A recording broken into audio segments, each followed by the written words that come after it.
Les damos la bienvenida a esta nueva edición de los informativos de Radio Sefarad, comentados por Jorge. ¿Qué hay? ¿Qué tal, Alejandro?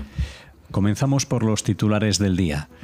Erdogan y bin Salman se unirán a la reunión de Trump con al-Sarraj de Siria. El líder de Hamas en Gaza, Mohammad Sinwar, fue blanco de un ataque israelí y se desconoce si está o no con vida. Los padres del rehén israelí liberado, Edan Alexander, agradecieron a Trump y Witkoff, pero no a Netanyahu. Un policía israelí que mató a más de una docena de terroristas de Hamas el 7 de octubre se suicidó. De visita en el Kibbutz Be'eri, el presidente alemán promete no callar hasta que todos los rehenes regresen. Estos son los temas del día aquí en el informativo de Radio Sefarad. El presidente turco Recep Tayyip Erdogan participó en la reunión entre el presidente estadounidense Donald Trump y el presidente sirio Ahmed al-Sarraj mediante una videollamada a la que también asistió el príncipe heredero saudí Mohammed bin Salman. Erdogan dijo durante la reunión que la decisión de Trump de levantar las sanciones a Siria era de importancia histórica. El presidente de Estados Unidos se reunirá con el de Siria antes de la cumbre en Riad, un día después del anuncio del levantamiento de las sanciones contra el país árabe. Será el primer encuentro de este tipo entre los líderes de ambas naciones en 25 años.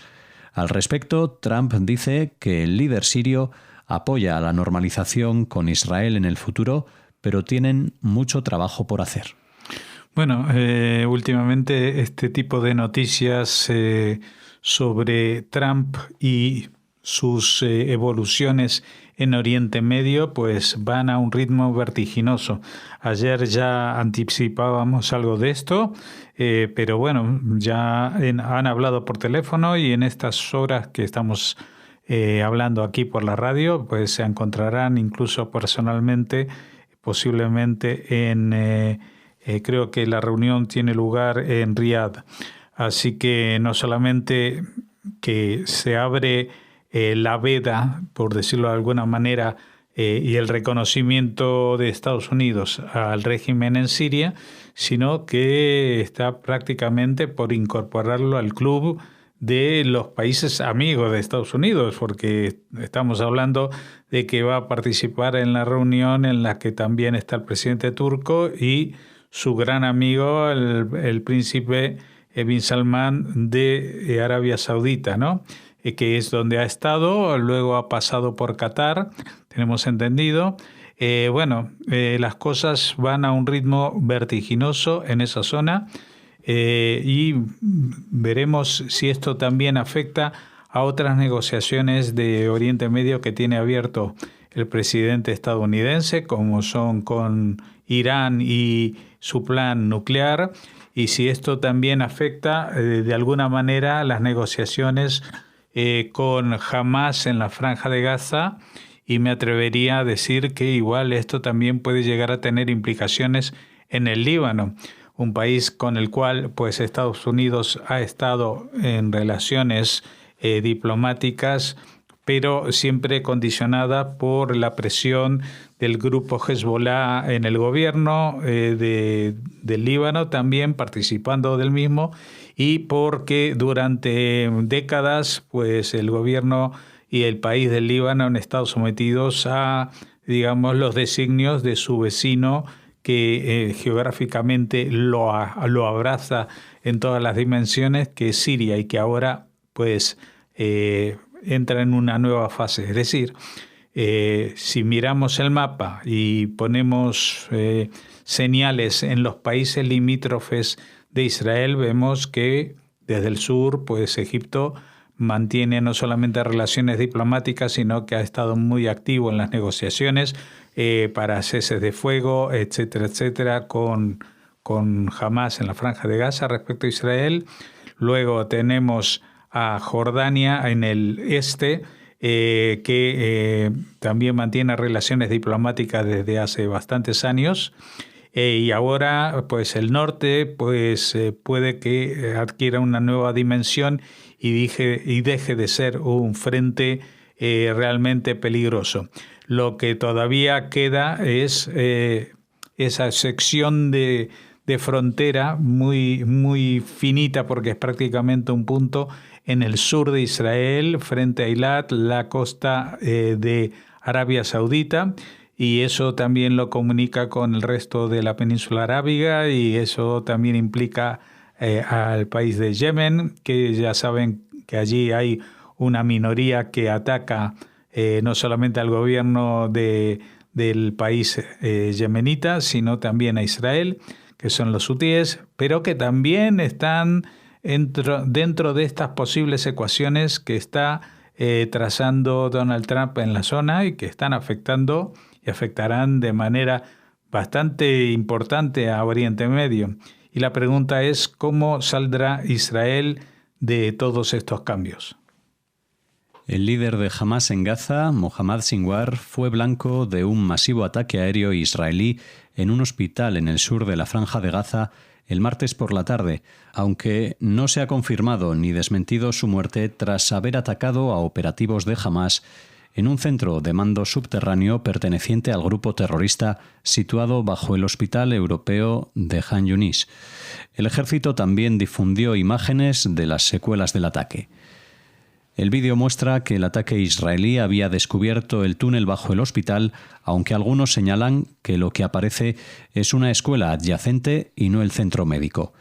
En realidad, lo que se ve son varias columnas de humo que se elevan desde el suelo alrededor del hospital, mientras los aviones de combate israelí lanzan decenas de bombas pesadas. Otras imágenes muestran que el suelo se había derrumbado en la zona del ataque. Hamás informó que hubo 16 muertos y más de 70 heridos en el ataque, aunque no hubo información inmediata sobre si Sinwar estaba entre las víctimas. Horas después de ese ataque, se lanzaron 3 cohetes desde el norte de Gaza hacia la zona de Askelon y Sderot, en el sur de Israel, 2 de los cuales fueron interceptados y un tercero cayó en una zona abierta, sin que se produjeran heridos en el ataque reivindicado por el grupo terrorista Yihad Islámica Palestina. Tras el mismo, el ejército emitió una alerta de evacuación para los palestinos en Jabalia, al norte de Gaza.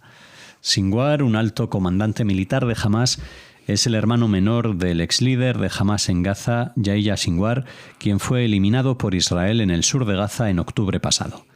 Tras el asesinato del principal comandante militar de Hamás, Muhammad Deif, en julio pasado, Muhammad Sinwar asumió el mando del ala militar del grupo terrorista.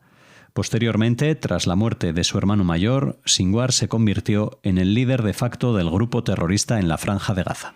Bueno, seguramente en las próximas horas o días tendremos la confirmación o el desmentido sobre que esta persona murió. De todas maneras, ya saben que esto ya ha pasado muchas veces, que el principal responsable muere en los ataques y a continuación pues se nombra otro, con lo cual tampoco esto significa demasiado, ¿no? Desgraciadamente esto es la dinámica de una guerra contra no un ejército, no un pueblo, sino un grupo terrorista con este tipo de actitudes y organización. Los padres del rehén liberado, Edan Alexander, expresaron el martes su gratitud al presidente estadounidense Donald Trump, al enviado para Medio Oriente Steve Witkoff y al enviado para los rehenes Adam Boehler por su trabajo para traer a su hijo a casa. Estados Unidos negoció con Hamás el acuerdo para liberar al rehén Alexander. Fue liberado el lunes tras 584 días de cautiverio y seguía en observación en el hospital Ichilov de Tel Aviv, donde sus padres hablaron con los medios de comunicación. Ni su madre ni su padre mencionaron al gobierno israelí, excepto para pedir al primer ministro Benjamín Netanyahu que escuche el pedido del país de traer a casa al resto de los rehenes. La pareja, de pie en el vestíbulo del hospital, estaba rodeada por sus otros 2 hijos y otros familiares, todos sosteniendo fotografías de rehenes aún en cautiverio. Los Alexander nacieron en Israel y viven en Tenafly, New Jersey, desde hace 20 años. Edan, el mayor de sus 3 hijos, nació en Estados Unidos y eligió servir en las Fuerzas de Defensa de Israel cuando cumplió 18 años y se graduó de su escuela secundaria estadounidense. Es el primer soldado rehén secuestrado durante el ataque del 7 de octubre de 2023 por Hamás, que es devuelto a Israel por el grupo terrorista. Durante su cautiverio fue severamente torturado y durante un tiempo lo mantuvieron con una bolsa en la cabeza. No le informaron de su liberación hasta la mañana del lunes, horas antes de que lo liberaran. Bueno, esto unido a la noticia anterior que comentábamos sobre las iniciativas de Trump en Medio Oriente, en todas las cuales no figura Israel en la ecuación de las negociaciones, pues llevan a una tremenda bajada de la cotización, digámoslo entre comillas, de Netanyahu en la situación actual, ¿no? Es decir, vemos que no cuenta ya para el que era su gran esperanza, Donald Trump, prácticamente, y especialmente tampoco cuenta para las familias de los rehenes secuestrados. Y en este caso, alguien tan significativo como Dan Alexander, que es el único rehén que estaba sirviendo como soldado, que fue liberado y liberado con vida. Y aparte, un hecho que se produjo de forma individual, es decir, que acaparó toda la atención mediática sobre este caso. Y bueno, y los padres que no han dudado en agradecer a Trump, a Witkoff y a Boehler todas sus iniciativas e impulso para liberarlo, pero que no dijeron una sola palabra de agradecimiento a Netanyahu, que, por otra parte, tampoco participó en la negociación para su liberación. Y dentro del gobierno de Netanyahu había voces que no es que estuvieran en contra de la liberación, pero sí en contra de que se postergaran operativos militares más amplios a causa de este proceso de negociación. Así que corren malos tiempos para Netanyahu, a pesar de que, o justamente por estas buenas noticias que nos van llegando un poco de a cuentagotas, la liberación de este soldado y anteriormente los posibles acercamientos de los países árabes enemigos de Israel hacia el mundo occidental, lo que también se reflejaría en cierto acercamiento o reconocimiento al derecho a existencia del Estado de Israel. El sargento primero de la policía israelí, Igor Pivenev, que mató a más de una docena de terroristas de Hamás durante la invasión del sur de Israel el 7 de octubre de 2023, se quitó la vida el martes. Deja esposa y 3 hijas.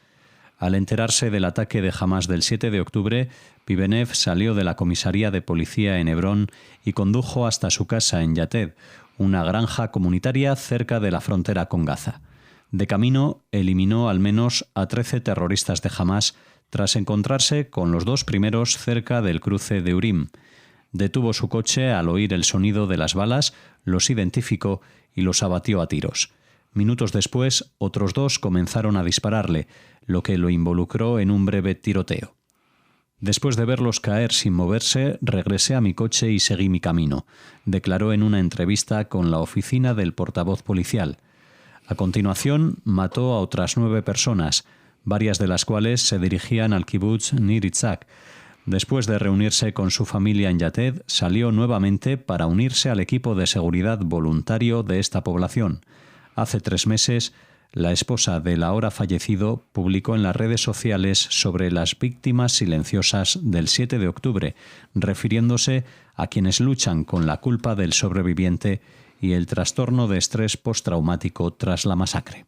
Sí, vemos una nueva patología que hay que añadir a la lista de las consecuencias que tiene esta guerra, especialmente esta guerra, sobre la población israelí en muchos casos. Es decir, no solamente el trauma de aquellos que, como en el caso de Dan Alexander, que fueron torturados, secuestrados, mantenidos durante más de 500 días en los túneles, etcétera, sino también aquellos que no solamente sobrevivieron, sino que fueron héroes, pero que toda esta situación les ha desbordado después los han trastornado hasta el punto de que estamos hablando de un joven que era policía, que tenía 3 hijos y que a pesar de ello, 1 año y medio después, se suicidó. Es decir, de que esta situación la había desbordado y, como digo, la sociedad israelí se enfrenta a cicatrices muy profundas que van a tardar mucho tiempo en sanar. El presidente israelí Isaac Herzog y su homólogo alemán, Frank-Walter Steinmeier, visitaron el kibutz Be'eri, donde presentaron planes para una nueva galería de arte y plantaron un árbol juntos, marcando su segunda visita conjunta a la comunidad desde que fue brutalmente atacada por Hamás el 7 de octubre de 2023. El gobierno alemán ha contribuido significativamente a la reconstrucción de la Galería Be'eri, que fue completamente destruida por Hamás y ahora está siendo reconstruida. El presidente alemán señaló: el kibutz aún no está habitado, las heridas son profundas. 585 días después de la masacre, todavía hay rehenes en manos de Hamás, incluyendo compañeros alemanes. Alemania no los olvidará, y yo no los olvidaré. Nuestra voz no permanecerá en silencio mientras no hayan regresado. Sí, estas declaraciones nos recuerdan que así como Estados Unidos ha estado negociando la liberación de Idan Alexander por su nacionalidad estadounidense, y también se sabe de que pueden hacer lo mismo o va a pasar algo similar con 4 muertos que tienen también la nacionalidad estadounidense aparte de la israelí, pues hay otros gobiernos en Europa especialmente, por ejemplo Alemania, pero también Francia, que tienen gente en situación similar, que han sido secuestrados y que, si bien son israelíes, también tienen nacionalidades, por ejemplo, francesa o alemana, como se menciona en este caso. Así que no hay que descartar que esta iniciativa que ha tomado el presidente Trump tenga un reflejo también en posibles nuevas negociaciones directas entre los representantes de los países y el grupo terrorista Hamás, porque evidentemente para Hamás es una muy buena propaganda el liberar a rehenes a pesar de que tienen una parte como ciudadanos israelíes, pero de alguna manera respetando la otra ciudadanía que tengan y de esta manera colaborando para que estos países europeos